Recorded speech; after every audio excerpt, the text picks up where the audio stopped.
சாயங்காலம் 5 மணிக்கு சொல்றாங்க இந்த மாதிரி ஆர்டர் வந்துருச்சு, கண்டெம்ட் வந்து தப்பு இல்லைன்ட்டாங்க, நீங்க இனிஷியேட் பண்ணலான்னு சொன்ன உடனே என்ன பண்ணாரு, 144 நான் ரத்து பண்றேன்.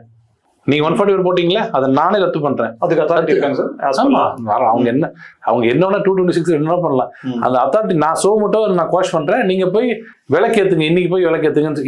யாரும் இதெல்லாம் இல்லை, சிஎஸ்எஃப்லாம் நீங்களா எல்லாம் முடிஞ்சு போச்சு, ஒன்றும் இல்லையே போங்கன்னு. அப்பவும் தடுத்து நிறுத்தினது இந்த கலெக்டரும் கமிஷனரும்.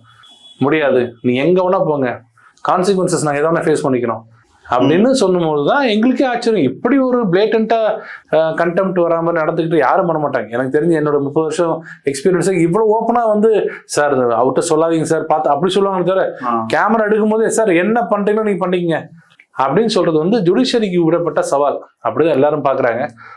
அதுதான் அவர் ரொம்ப ட்ரிகர் ஆயிடுச்சு, என்ன இப்படி ஓப்பனா பண்ணிட்டீங்கன்னு அப்படின்னு. அப்புறம் இந்த கண்டெம்ட் நடந்துட்டே இருந்துச்சு, கண்டெம்ட் ஸ்டே எல்லாம் கொடுக்க மாட்டாங்க, விட்டாங்க. அதுக்குள்ள இவங்க அப்பீல் பண்ணாங்க. முதல்ல அந்த ஆர்டர் பாஸ் பண்ணார்ல, அந்த ஆர்டர் மேலேயே இப்ப அப்பீல் பண்ணாங்க. இவங்க அது வரைக்கும் சொன்னது இந்த ஆர்டர் மேல தப்புன்னு சொல்லாம ஆர்டர் பாஸ் பண்ண ஜட்ஜ் மேல தப்புன்னாங்க. ஏன் தப்புன்னு சொன்னாங்கன்னா, இவ்வளவு மோசமான ஒரு ஆர்டரை இவரை தவிர வேறு யாரும் பாஸ் பண்ண முடியாது. காரணம் இவர் பாஜக, காரணம் இவர் சங்கி, காரணம் இவர் வந்து வேற மாதிரி, இவர் இந்த மாதிரி ஒரு ஜாதி, என்னென்னமோ சொல்லி இம்பீச்மெண்ட் வரைக்கும் போனவங்க இந்த ஜட்ஜ்மெண்ட் வச்சுதான். இந்த ஜட்ஜ்மெண்ட்டை இன் டோட்டோ அப்படியே டிவிஷன் பெஞ்ச் கரெக்ட்னு சொல்லிடுச்சு.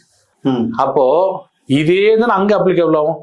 இந்த ஜட்ஜ்மெண்ட்ல என்ன கொடுத்து எதனால அவரை திட்டினீங்களோ, திட்டும் போது கூட ஜட்ஜ்மெண்ட் பத்தி சொல்லாம அவர் அன்னைக்கு வேற மாதிரி பிஹேவ் பண்ணாரு கோர்ட்ல அப்படி சொல்லல, இந்த ஜட்ஜ்மெண்ட் யாரா கொடுப்பாங்களா இவரை தவிர அப்படி சொல்றீங்க, அதே ஜட்ஜ்மெண்ட் கன்ஃபார்ம் பண்றாங்க.